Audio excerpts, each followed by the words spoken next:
ladies. I didn't see you there. Would you guys like to set sail on this ocean of flavor with me? I'll be your captain. I'm Steve Harrington. And I'm Collin without Whitney, who is unavailable for this episode. Her daughter is graduating and a whole bunch of other stuff, so she wasn't able to make it. So it is a solo Collin show this go round. And this is Scoops Ahoy, a Stranger Things podcast where we go week by week, chapter by chapter, talking about every episode of Stranger Things. We are now, as you know, in the deep dark void, waiting for season 5. And this week, we're back with another character deep dive, talking about Dusty-bun himself, Dustin Henderson. But before we get to that, we've had some news from Stranger Things land. Since last we talked, Ross posted a whole bunch of pictures on its Instagram page recently, so check those out if you haven't yet. I will post a link to those in our socials, so if you haven't seen them yet, you can. A bunch of behind-the-scenes shots of Nancy and Jonathan in the back of Steve's Beamer.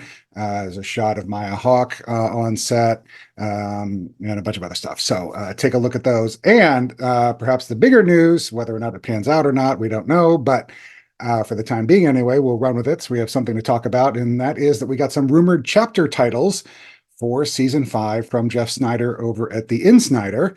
So we will start there. According to Jeff Snyder, and this is only from him, this has not been revealed by Netflix or the Duffers or anyone else. He has the titles and the directors for the first 6 episodes of the 8 for season 5. The first chapter title we already knew was The Crawl. The Duffers already told us that.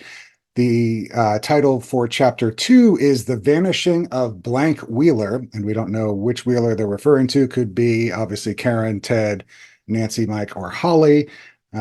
There is a lot of scuttlebutt out there that it might actually be Holly because they recast the actress. There was some chatter about that on the Discord, so check that out if you haven't yet. My theory is that it might be Nancy. Obviously, Vecna kind of infiltrated her last season, so there may be a sense of unfinished business or something like that. So we will see how that shakes out. We don't know, obviously if that is even going to be the chapter title, and if it is, which Wheeler they're talking about. Could be Ted. Who knows? We don't know. The title for chapter 3 apparently is The Turbo Trap. And that, to everyone's best knowledge, refers to a real estate agency in Hawkins. That was something that was revealed, I think, one of the Duffers posted a picture on Instagram of, you can kind of see it in the background, there's a poster that said Turbo Real Estate or something along those lines. I can't remember exactly, but it was something like that.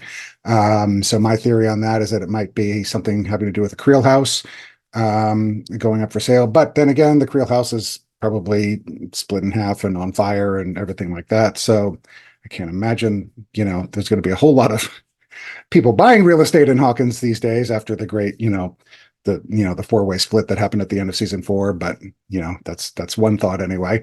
Episode 4, chapter 4, title is apparently The Sorcerer, or just Sorcerer, The Sorcerer, just Sorcerer, which obviously could tie into Dungeons and Dragons any number of ways. Chapter 5 is apparently Shock Jock, and we know radio station WSQK is going to feature prominently in season 4. We've seen the WSQK van in a couple of the behind the scenes pictures, and there's also the radio station set with the big antenna also. So obviously somebody to do with the radio there, and whether or not it's literal shock or just the whole shock jock idea, the kind of the Howard Stern, that kind of that kind of thing. So we'll have to see how that plays out. And then chapter 6 is apparently Escape from Camazotz, and this is one of those mythical creatures that, depending where you look, has all kinds of different meanings and different origins. The general thinking is that it's a Mayan bat spirit that lives in the underworld. It apparently can make 3 attacks, 1 with its bite and 2 with its claws. And it can also replace one of those with an ultrasonic shriek. That is from actually the Advanced Dungeons and Dragons Monster Manual. And I can obviously post a link to that as well. And I'll also post a link to The Escapist did an article also theorizing building on Jeff Snyder's revelations about the chapter titles. So we'll see how that plays out. But as far as Camazotz goes, the article or the manual for Dungeons and Dragons talks about how the Camazotz has 19 armor class and 262 hit points. So we're going to get all nerdy now and talk Dungeons and Dragons stuff. Vecna in the manual has 18 armor class, so one less, and 272 hit points, so a little bit more.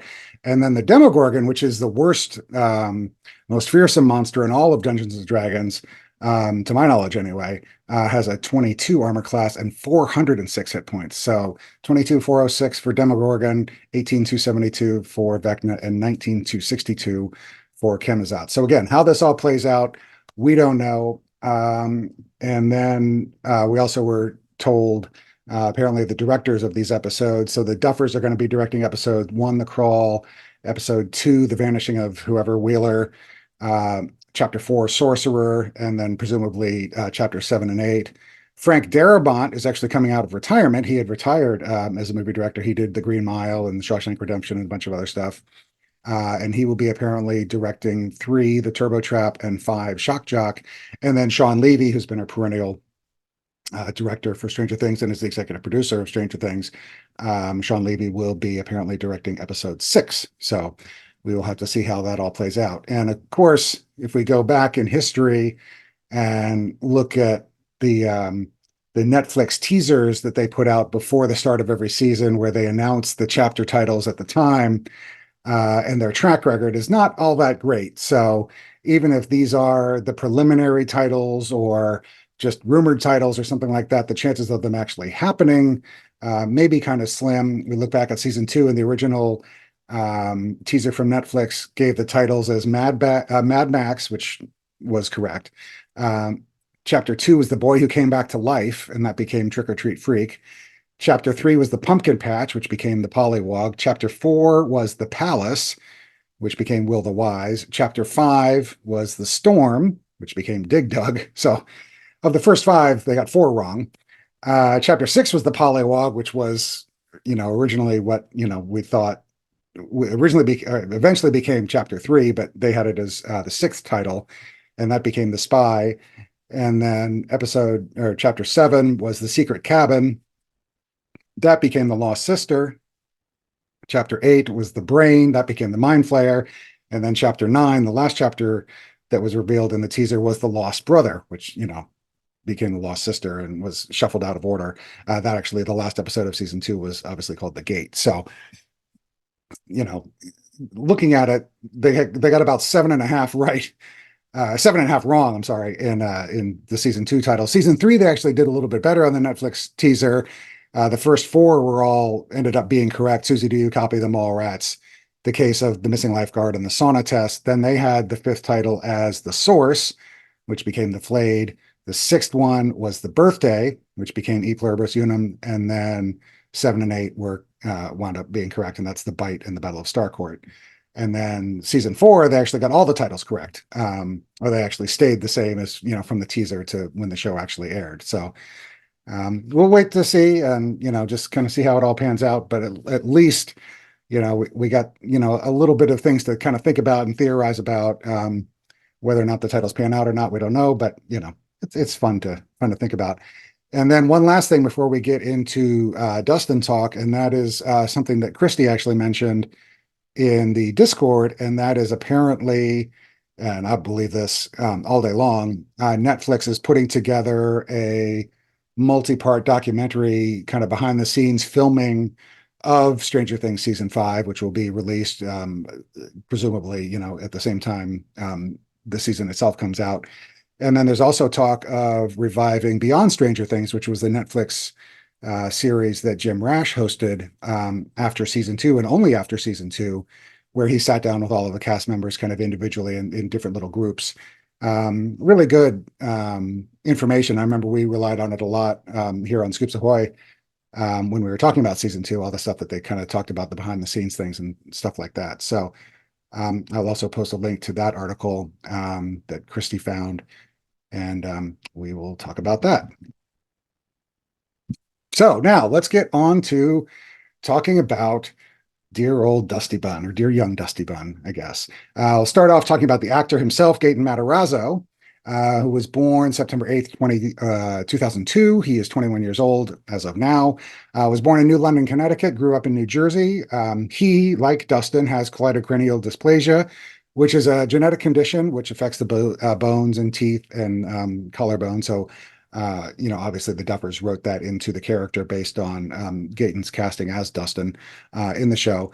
His show business journey began in 2011 on stage when he was in Priscilla, Queen of the Desert, then went on to do Godspell, a couple other things, including the Les Mis 25th anniversary tour, where he played Gavroche.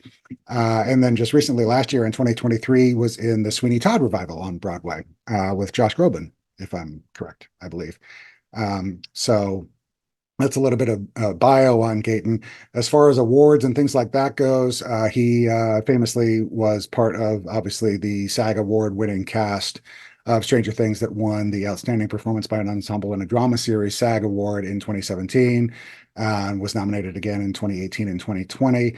He's been nominated for a bunch of awards, kind of here and there, little things, nothing, Oscars and Emmys or anything like that. But he did get nominated for an MTV Movie and TV Award, along with Finn, Noah, Caleb, and Sadie for Best On-Screen Team. They didn't win, and he was also nominated for a Teen Choice Award for Choice TV Summer Actor, and then also a Nickelodeon Kids' Choice Award for Favorite Male TV Star in the Family category. So again, it's a little bit of just a background on Gaten. As far as Dustin himself goes, we always talk about the line distribution and how many lines he got in each season. In season 1, he had 308 lines, which was number 3 among all the cast members. In season 2, he was number 1, had the most lines of anybody in the show for season 2, 356 lines. In season 3, he was back down to number 3 with 313 lines. And then season 4, back up to number 1, 321 lines. Overall, over the course of the 4 seasons, had 1,298 lines, which ranks him as number 1 among the entire cast. So Gaten Matarazzo, most lines, and Dustin, obviously, most lines of any character actor in Stranger Things. He's actually also, we've talked about this before, but it's a nice little nugget of trivia if it ever comes up anywhere. He is the only actor as of now, and presumably will continue through season 5, to appear in every single episode of Stranger Things. He was in every episode as an actual speaking character, aside from the Lost Sister episode, but he was shown in flashback footage with the She's Our Friend and She's Crazy clip that they played, I think it was toward the end of the Lost Sister episode. So he is the only actor to have his face appear in every single episode of Stranger Things. So there you go. As far as Dustin himself goes, his name is Dustin Henderson. He does not have a middle name, although Gaten, in a interview, I can't remember who it was with, but I saw it a couple years ago.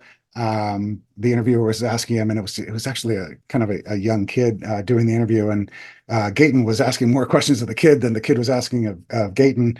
And so Gaten was kind of quizzing the kid about what Dustin's character name was. And he's like, so what's my character's name? And the kid said it was Dustin Henderson. And he's like, well, do you know my middle name? And the interviewer had no idea. And he's like, well, he doesn't really have a middle name, but I've always thought his middle name was Clarence. That's from Gaten. So apparently, in Gaten's mind anyway, it is Dustin Clarence Henderson. He was born May 29th, 1971, and we know this thanks to Susie Bingham, who in season 4, when the gang showed up at her house to find the location of Nina, announced to them that Dustin's birthday was 2 months, 3 days, and 5 hours from now, and that now was March 25th of 1986, so we know his birthday is May 29th of 1971. So Dustin's mom is Claudia. We don't know if he has a father or not, although this has come up a little bit in the first shadow of the play, and I'll have to have Eve kind of confirm this. Hopefully, Eve, you can write in if this came up at all in the first shadow, and I think it did, that his dad is actually named Walter.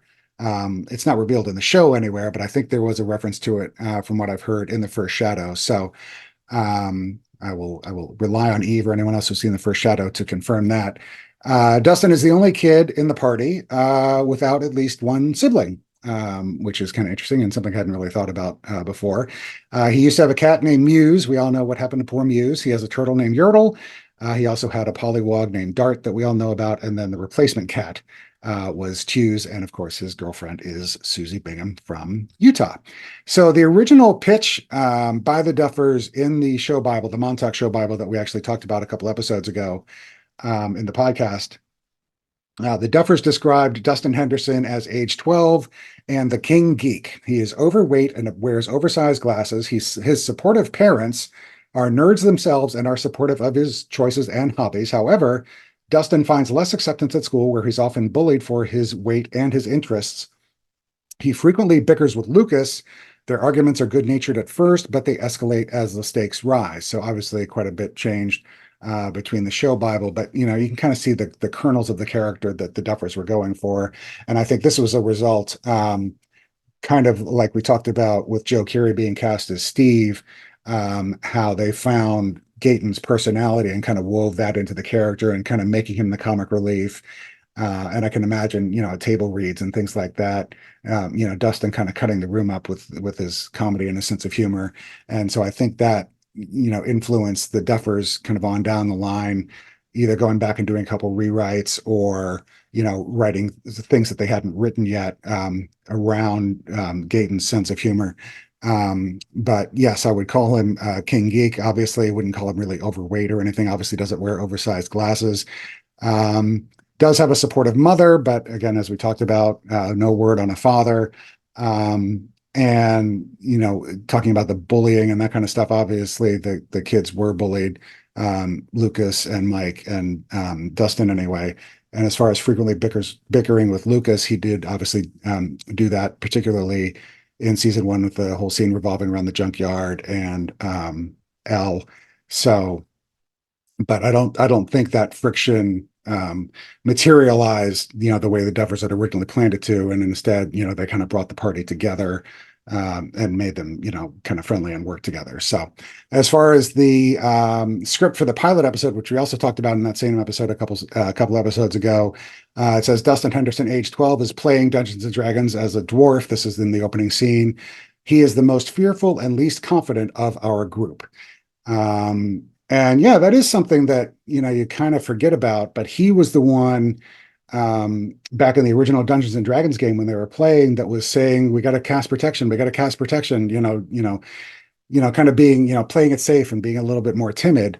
But then you watch this character evolve over season 2 and then into season 3, particularly in season 3 with the whole Russian subplot when he's with Erica and Steve and Robin down underneath the mall, down at the Russian base. And he kind of, starts getting, more confidence and, and using his intelligence to kind of solve problems and put things together. And then obviously culminating with him, rescuing Steve and Robin along with Erica, thinking about what he's doing is a, 13, 14-year-old kid breaking into this Russian base with all these armed soldiers, and he runs in there to save his friends. So this is a far cry from the kid who was, again, in the very first episode of the very first season, wanting to cast protection. And now he's this, fighter who has evolved. And he's also very, very intelligent. And I would call him, the smartest or the brainiest one of the bunch. You think about all he did with the compasses, and then even, little things like, the inventions that he came back from Camp Nowhere with, with the hammer and, even Cerebro and things like that. So he's obviously very intelligent. But I think we kind of forget about, how he kind of started out as a little bit more timid and then evolved into this character. You think about him fighting with Eddie and, gearing up for the battle, with Eddie. He's also the one, obviously, that figured out all of the stuff having to do with the light bright and the multiple gates in season 4, figuring out how they could attack Vecna physically in the upside down while he's in the right side up, mind melding with somebody. That was all Dustin that came up with all of that stuff. And I was kind of thinking about it a little bit and seeing, kind of what prompted it all. And my conclusion is that the fact, obviously in season 3, he kind of splintered off from the group and wound up hanging around with Steve and Robin. And now all of a sudden his best friend, from halfway through season 2, obviously into seasons 3 and 4, is now Steve, who is, 5 years older than him, 4 or 5 years older than him.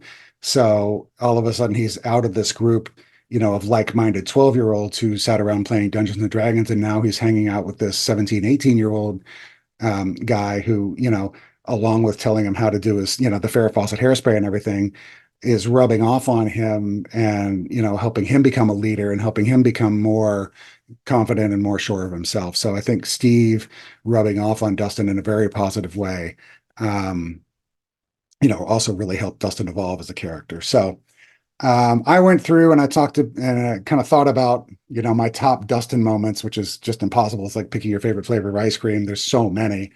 And that was echoed obviously a lot in the emails that we got to. We'll get to those in a second. But I kind of start with going back to season 1 and episode 8, and then there was this great moment. It's not a like a top moment, but it's just a memorable moment certainly, and that is when Dustin opens up the refrigerator in the school.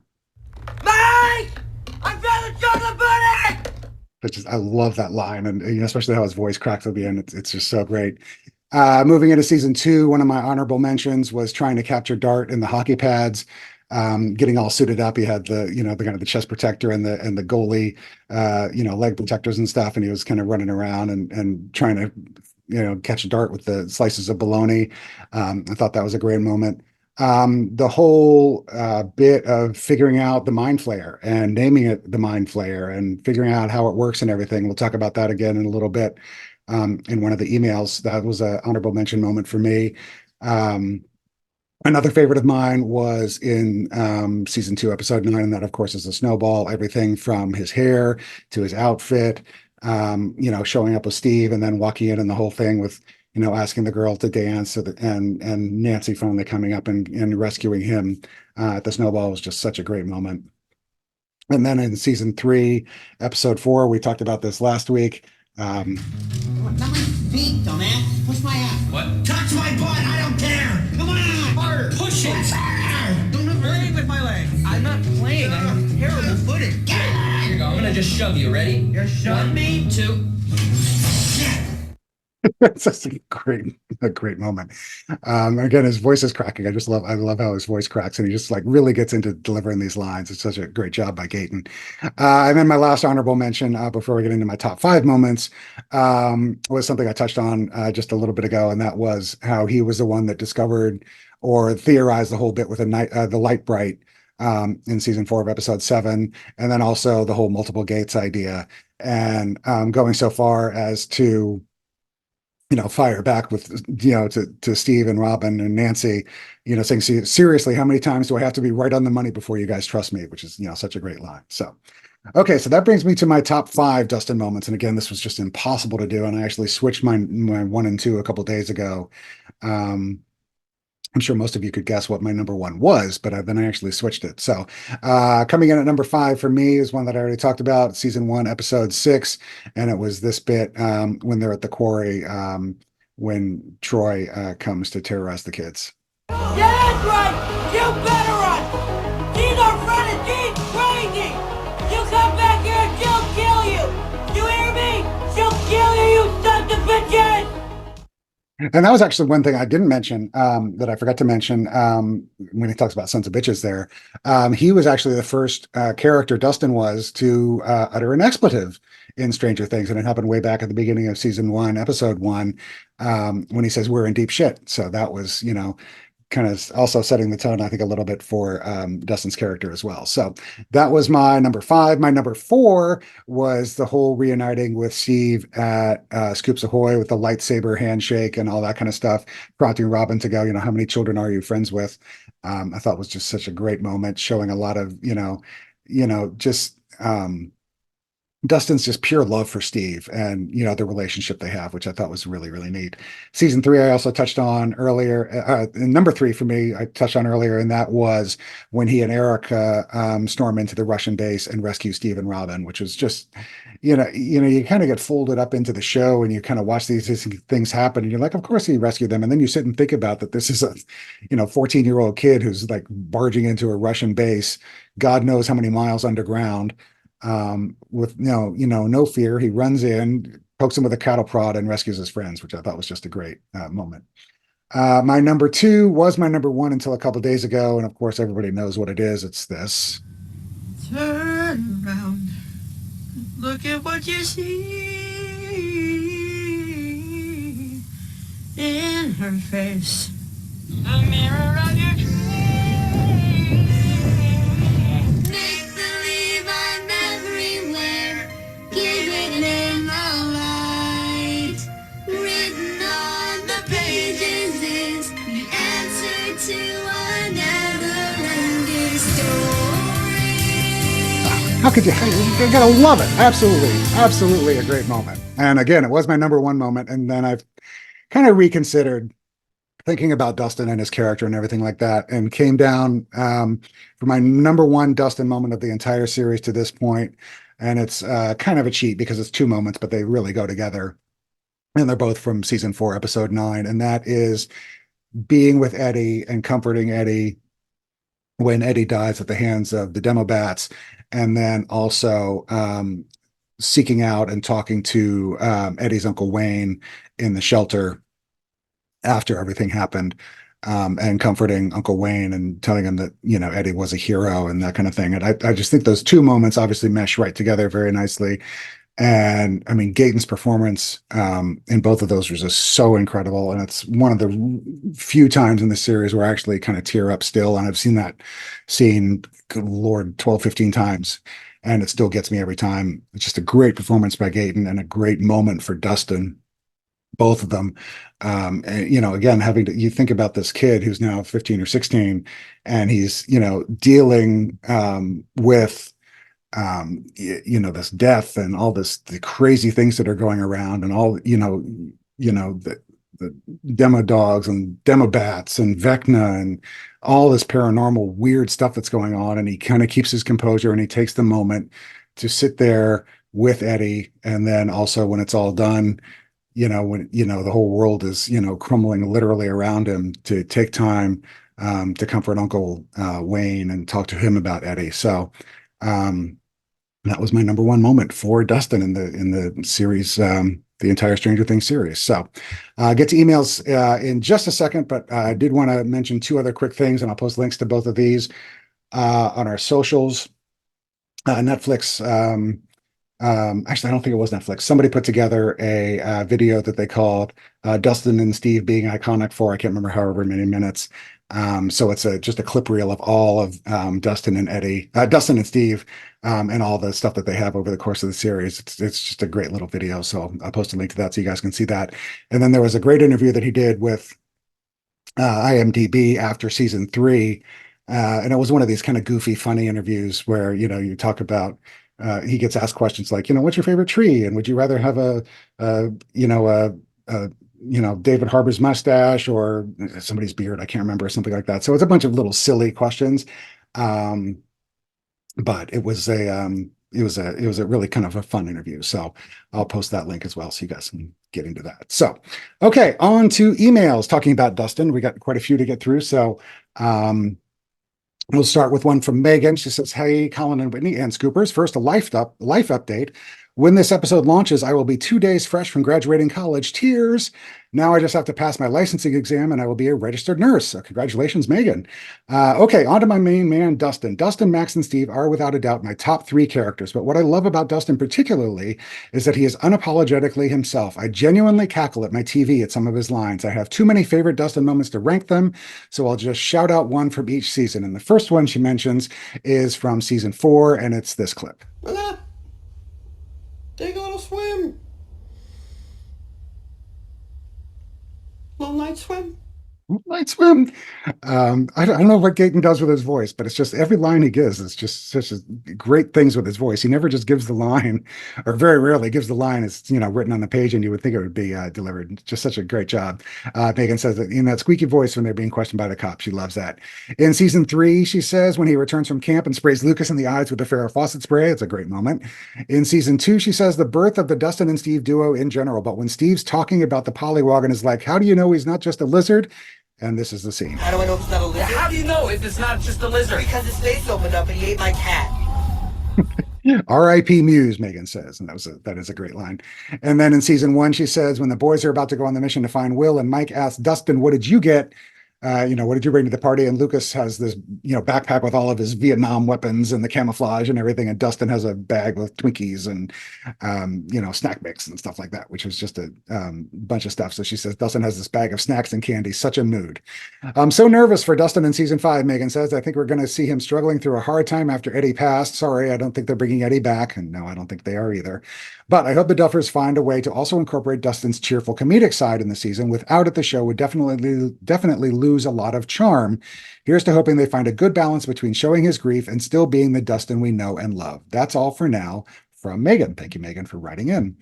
Next email is from Henry. Hey guys, Dusty-bun. How could you ever say anything bad about Dusty-bun? He is hands down my favorite Stranger Things character throughout all the seasons, and it was very hard to highlight his best moments because he had so many of them, but I tried my best.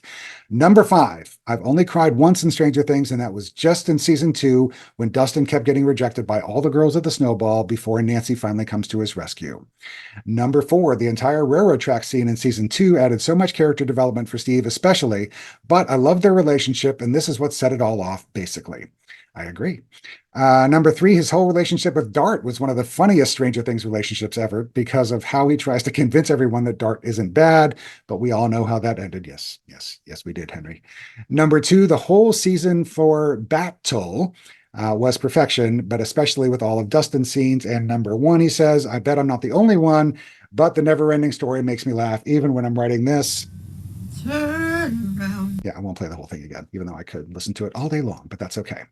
The only thing, Henry says, I wish for Dustin is if he had a little bit more character development, not saying he doesn't, but maybe like Steve, he starts off as a funny guy, but might take it too far sometimes and then to becoming the Dustin we know and love. Thanks so much for reading my last email on the pod and expect me to write in every episode. If I don't, I'm either dead or have been kidnapped. Hopefully you stay safe, Henry. We're all pulling for you. And thank you for writing in. Hope you all have an amazing day. And remember, mornings are for coffee and contemplation. Next email is from Quinn in New Hampshire. Ahoy, Collin, Whitney, and all the scoopers at sea. Dustin Henderson, season by season. In season 1, he was the voice of reason, the keeper of the rule of law, and the unlocker of curiosity doors. Season 2, the hopeless romantic, the friend to animals, and the namer of evils. Season 3, the signals intelligence agent, the appointer of nerds, and the singer of songs. No, I won't play the song again, but again, I could. Season 4, he was the Latin scholar, the master theorizer, and the interdimensional roadie. And season 5, could he be the lost shepherd? Maybe. We will certainly see, Quinn. Top 5 Dustin Henderson moments for Quinn. There are so many great Dustin moments, but to try to narrow them down, honorable mention in no particular order. Season 4, chapter 5, his exchange with Ted Wheeler. With Ted, when they're sitting on the breakfast table, and Ted says, "Go ahead, take us for all our worth," and Dustin says, "Okay." Season 3, chapter 4, Dustin's reaction to "You Can't Spell America Without Erica," which was just priceless. Season 4, chapter 5, when he's with Steve in the Creel house and Steve doesn't have the flashlight, and Dustin turns to him and says, "Do you need to be told everything? You're not a child," which is a great line. Season 4, chapter 6, Dustin's excitement hopping up and down when Eddie decides to go into Mordor and find the Watergate, which is a great moment. And then in season 1, chapter 7, his line when he's talking to Mr. Clark on the phone and says, "Mr. Clark, why are you keeping this curiosity door locked?" Yeah, it's an iconic moment, certainly from season 1. And then Quinn's top 5, those were honorable mentions. So his top 5, season 2, chapter 5, his exchange with Ted Wheeler when Dustin comes to the Wheeler house looking for Mike and Nancy, which culminates in Dustin saying, "Son of a bitch, you're really no help at all. You know that?" Number 4 was season 1, chapter 6, and that was the "she's our friend and she's crazy" line. And then season 2, chapter 8, this is what I talked about earlier, that entire scene where Dustin is the one that puts it all together and actually names the big bad, the Mind Flayer. The Mind Flayer. The hell is that? It's a monster from an unknown dimension. It's so ancient that it doesn't even know its true home. Okay, it enslaves races of other dimensions by taking over their brains using its highly developed psionic powers. Oh my god, none of this is real. This is a kid's game. No, it's a manual, and it's not for kids. And unless you know something that we don't, this is the best metaphor. Analogy. That's what you're worried about. Fine, but an analogy for understanding whatever the hell this is. Okay, so this mind flamer thing. Mind flayer. What does it want?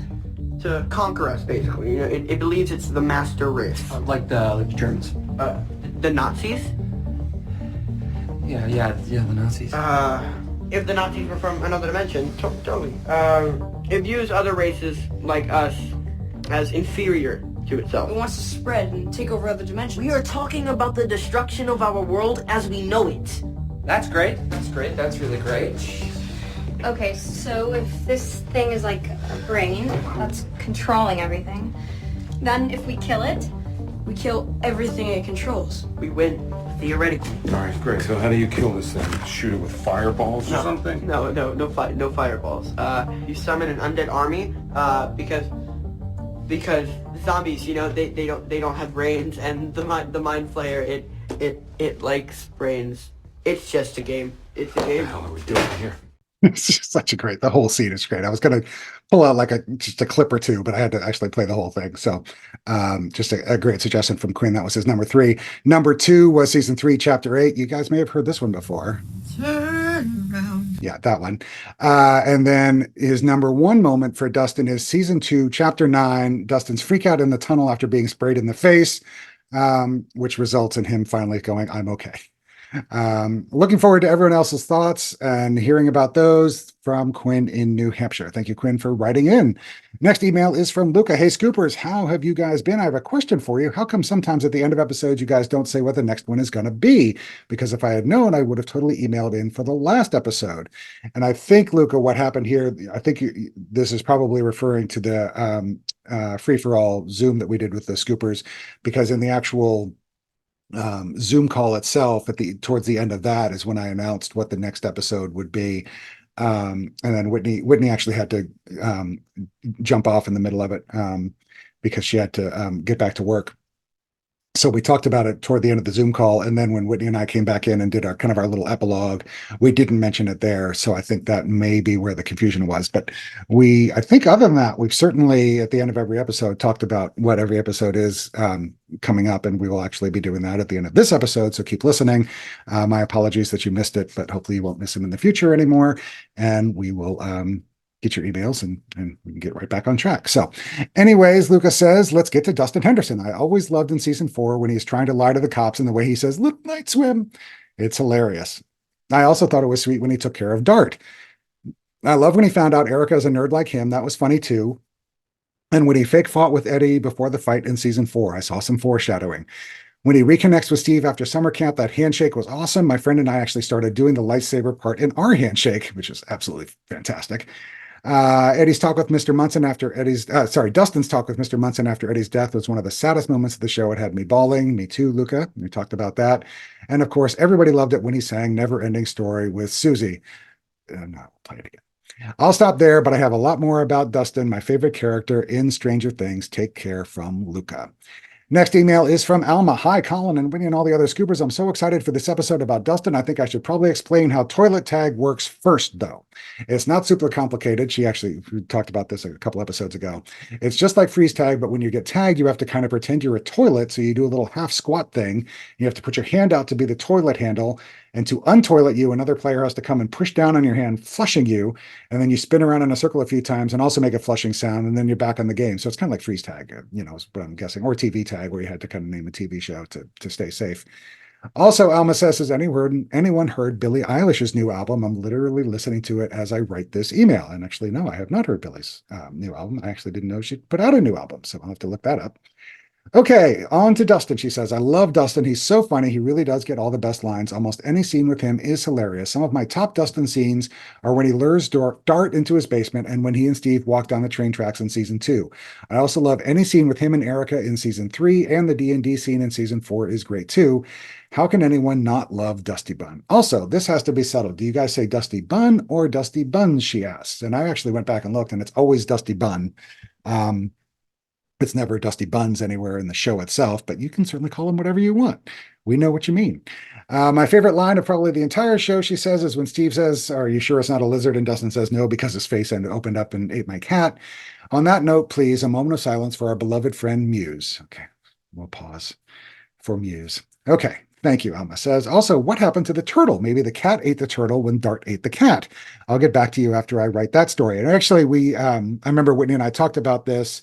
I think it was episode 3 of season 2, There's a lot of talk about what happened to the turtle, and the Stranger Things writers' room actually tweeted at that time, Yertle the turtle is safe. He's here with me. We're scrolling through Twitter together. He's trolling cyberbullies. It's a great time.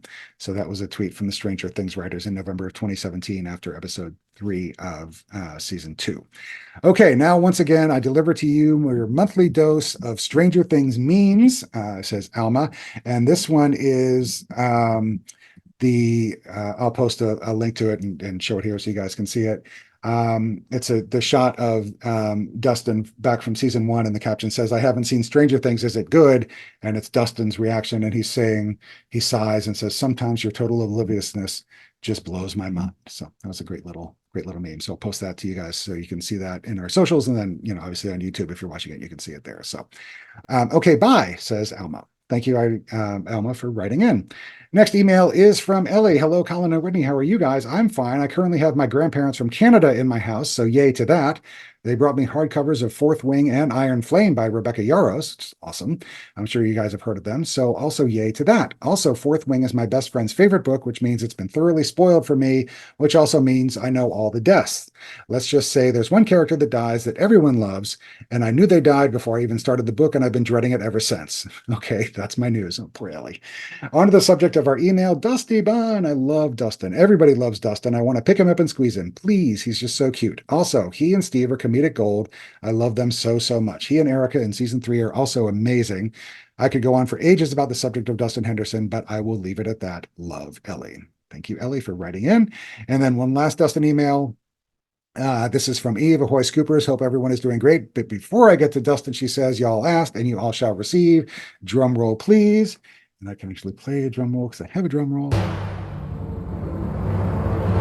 The First Shadow. Oh my God, she says, what an experience. It was insane. If it ever comes to the US, you guys have to go. It was incredible. Terrifying. Graphics were literally out of this world. And yes, it disproves the Karen is Alice theory. I don't want to say loads for the sake of avoiding spoilers if any of you want to go, but heads up, you will receive numerous jump scares. Also, don't book aisle seats unless you want Brenner's hazmat scientists leering over you with torches. I was surrounded by 3 of them, and I've never felt so scared in my life. I was highly expecting to get dragged off to the lab. Damn, they are intimidating. The lad who plays Henry is incredible. You feel bad for him until you don't. I think in a nutshell, this is the most morally gray villain origin story ever. The sets are incredible. The cast literally uses the whole theater, including the seating aisles. Expect to see Henry tearing through the seats, snapping necks left, right, and center, and don't be surprised if a squad of soldiers march past you at some point, or if the Demogorgon suddenly spawns next to you. And the amount of links between the play and the show is crazy. Henry kills the same way Elle does. Brenner promises Henry they can remake the world, father and son. Sound familiar? The Rainbow Room pops up, as do some very familiar surnames. Demo dogs and spiders run wild. There's a hell of a lot of levitating, which I still haven't figured out how they do because you can see the cables, could not see the cables holding them up. Henry's telekinesis is unhinged. And yes, 11 does make an appearance. I will say no more, says Eve. Thank you, Eve, for that report. That is absolutely awesome. I'm super jealous and hoping like heck it actually does get to Broadway and I can get to see it at some point. So, Dusty-bun, she says, the definition of comedic gold. I remain convinced that his true purpose in the show is to ensure we aren't depressed for the whole thing. Absolutely, yeah, that's exactly what his purpose is, yeah. I mean, who doesn't want to watch an adorable kid with daddy issues and a 20-year-old bestie who can't pull girls to save his life? Dustin is the light at the end of the tunnel for the show, but I can't help but wonder if he'll get a bit of a revenge arc in season 5. He did watch Eddie die in front of him, after all. Could we possibly see Dustin in his Reputation era? It's possible. It would be cool, but I can't see my precious baby on some rage mission. And I would just like to reiterate, even if the Duffers aren't listening, which I'm sure they're probably not, but just on the off chance they are, if Dustin goes, I go, and so does my Netflix subscription. I'm right with you, Eve. So absolutely. That's pretty much all I got for Henderson. What else is there to say? He's like a puppy in a pack of wolves. If you don't like Dustin, consider yourself a serious red flag. Well, that's it for me for this episode, she says. I really hope you do get the opportunity to see The First Shadow. It really is a once-in-a-lifetime thing. Until next time then, and as I said at the start of the play to my friends, this is Eve going radio silent. Lots of love. Thank you, Eve, for all of that. I really appreciate the review and then also obviously the thoughts on Dustin. And then one last email before we wrap it up for this episode. This is from Alexis. Says, hi, I just really love your podcast. I know season 5 isn't out yet and season 4 was a while ago, but I just really love it. I haven't finished it yet, but please continue for season 5. It would really make me happy if you do. P.S. Ted Wheeler's parenting mission is amazing. Ted Wheeler's parenting is amazing in season 3 from Alexis. Thank you, Alexis, for writing in, and hope to hear more from you in the future. So, I feel like I need to take a breath. That was our character deep dive of Dustin. We will be back on June 20th with another influence episode this time around. And this time we're going to be talking about J.J. Abrams' 2011 masterpiece. And I don't use that word lightly. Masterpiece. Vastly underrated and perfect summer movie. It is called Super 8. Produced by Steven Spielberg. Just a fantastic movie. Very, very much in the realm of Stranger Things. I think I talked about it a couple episodes ago when somebody asked in an email, if you like Stranger Things, what are some other things that you would like? And my first thought was Super 8. Absolutely phenomenal movie. It is free on Amazon Prime, at least here in the US. It's also free on Pluto TV. It's relatively cheap, actually, everywhere else. It's only like $2 or $3, I think. So if you haven't seen it, I highly recommend watching it. If you're a fan of Stranger Things, which I assume you are since you're sitting here listening to my voice, you'll absolutely love it. It is fantastic. It's set in 1979. It's about a group of kids and a paranormal thing, and it's a whole thing. It's just very, very much in the Stranger Things world. And the Duffers have both said repeatedly how much Stranger Things was influenced by Super 8. So definitely check that out. Get emails to us by Sunday, June 16th about what you thought of Super 8 and the influences that you saw of it regarding Stranger Things. Emails by June 16th, which is Father's Day, should hopefully be easy to remember. And then we'll be back, as I said, on June 20th with an all-new episode. And that, friends, is that. Thank you very much for listening. Remember, if you want to get in touch with us, you can email scoopsahoypod@gmail.com. You can hit us up on the socials. We're on Facebook and Twitter at scoopsahoypod. And we're on the Discord, so you can find us there. And links to the Discord are on Facebook and Twitter. And if you need us to email it to you, we can do that too if you're not on Facebook or Twitter.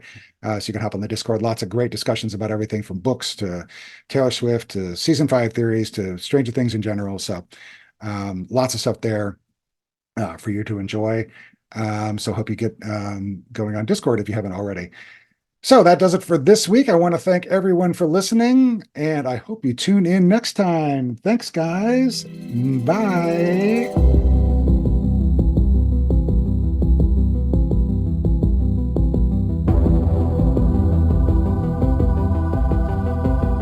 Stranger Things audio clips and official score are the property of Netflix. Incidental music by Blue Mount Score from Pixabay.